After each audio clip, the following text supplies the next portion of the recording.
Čau, tak vám chci ukázat, co umí tahleta hardwareová konzole. V podstatě je to taková má krabička, kterou připojíte HDMIčkem k televizi. Ještě, když to HDMIčko nemá dostatečný napětí, tak tam máte externí jako napájení, já to tamhle mám z USBčka.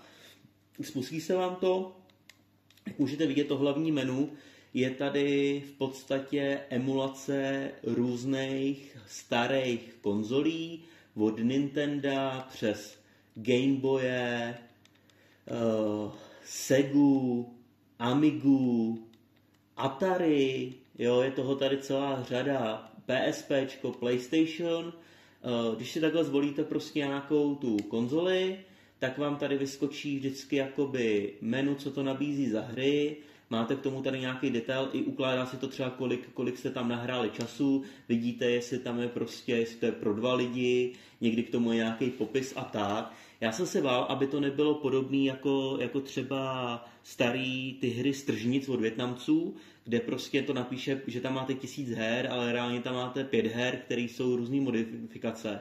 Tak tohle se tady opravdu neděje. Jsou to opravdu ty originální hry, samozřejmě emulované, které jste tenkrát mohli jako koupit a je toho tam fakt celá řada. Jo, když se tady kouknem, tak co tady je, opravdu mě to překvapilo. Manželka, ta byla nadšená z Fighting Force, když se kouknete, je tady třeba GTAčko, jo, různý střílečky, tady zrovna ten PlayStation byl hodně o nějakých typech jako Tekken, Mortal Kombat, ale jsou tady i závodní hry, jo, fakt jako celá řada různých her, opravdu mě to překvapilo, zatímco jsem zkusil, to fungovalo, jsou tady i novější, třeba Tekken 3, překvapilo mě, že tady je jako Medal of Honor, Driver 2, Driver 1, jo, když se koukne třeba na další konzoli, tak třeba v rychlosti třeba mě tady zaujala, kterou já jsem moc nehrál, bylo Nintendo 64 a tady třeba vidíte jako Duke Nukem 64, nějaký datadisk asi zřejmě Zero Hour, už jsem ani nehrál, jo, je toho tady fakt celá řada. Kouknem se třeba, co tady je zajímavýho, já to ani nemám ještě jako celý projekt, jo, ale třeba tady vidím GoldenEye 007, což byl James Bond, to jsem hrál, myslím, i kdysi na počítači, jo, tuhletu pecku.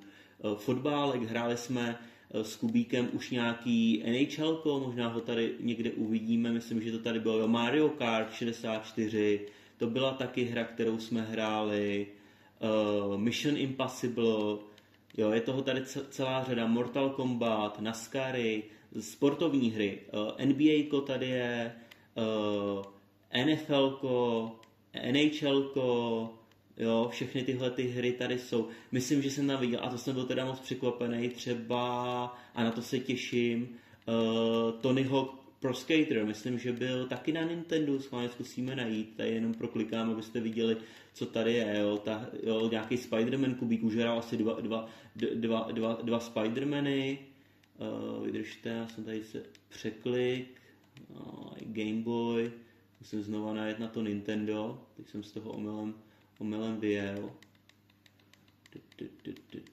Tady Nintendo 64, příběh hraček, Turok, to mi něco říká, podle mě to bylo to lovění jako dinosaurů, jo. Koukneme se dál, co tady je. Nejvíc mě zaujalo samozřejmě tohoto Nintendo 64, protože tam jsou takový jako trošku novější hry, které já znám. Teď jsme hráli třeba tyhle Battle Tanky, tam se dá dát jako až pro 4 lidi, my jsme to hráli vědomo, třeba k tomu jsou standardně 2 ovladače s Kubíkem, měli jsme tam jako NPC hráče, pak jsme si dali nějaký family mod, kde to byl deathmatch, kde jsme navzájem prostě spolu hráli, respawnovali jsme se a bylo to na body, úplně skvělá hra. Carmageddon, jo, to byla pecka na počítači, to mě zaujalo, že tady vlastně je. Když se tady koukneme, viděl jsem tam i starýho Dooma, tohle Doom nějaký 64 asi bitovej už, já jsem tam viděl i na nějaký starší konzoli klasického Dooma, Duke Nukem tam je, jo, fakt toho tady je celá řada, teď tady zrovna nevidím Tony Hawk Pro Skater, ale je tam 1 i 2.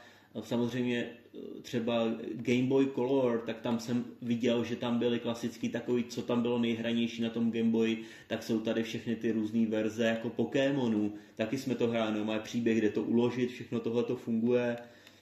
Koukám, že tady jsou nějaký Asterixy, Obelixy. Janču hodně zaujala hra Fighting Force, kterou hrála jako malá.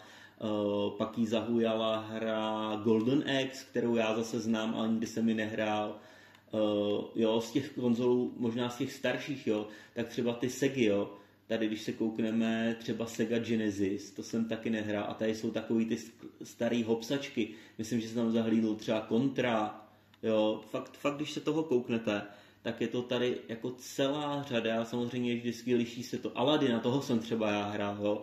Liší se to samozřejmě podle ty konzole, tak ty hry, jak vycházely, tak mají tu kvalitu daný konzole, že tady jsou spíš jako starý 2Dčka, prostě tak, jak se hrály. Ale když to teď jenom v rychlosti projedu, jo, tak teď jsem pod B, jo, teď jedu dál C, D, F, jo, a je toho tady fakt jako, myslím si, že těch unikátních her tady bude, někdo říkal snad jako 12 000, jo, což jako je skoro nesmyslný, že to stálo prostě 15 stovek, jako tahle ta hračka Sega 36X, jo, zase podobný, jsou to nějaký, ani polovinu z nich jako neznám, poznám Sonika, ale jako těch her tady je jako nesmyslný množství. Tyhle ty konzole třeba já ani jako neznám, jo. Znám PSPčko, to je novější, taky ty hry tady na to PSPčko některý už vypadají jakoby modernějc, jsou některý třeba v 3D grafice už jako řekněme, PSPčko jsem já třeba zažil, jo, ale nehrál jsem ho taky, ty hry nikdy jsem tu konzoli neměl, nikdy jsem si ji nekupoval a tady prostě máte jako nesmysl her třeba typu PSP. Myslím, že se tady dá vyhledávat, jsou tady i favorite hry, takže co jsme my zkoušeli, tak tady jsou. Můžeme si klidně nějakou zkusit, abyste viděli, jak to v podstatě jako funguje, že ta odezva je dobrá, tak si můžeme dát třeba, zkusíme tu Nintendo 64 a tady vybereme nějakou hru, klidně i nějakou jako, co bychom mohli dát, něco, co znám, tak nejsem úplnej. Tak jo, dneska hraju hokej, tak si dáme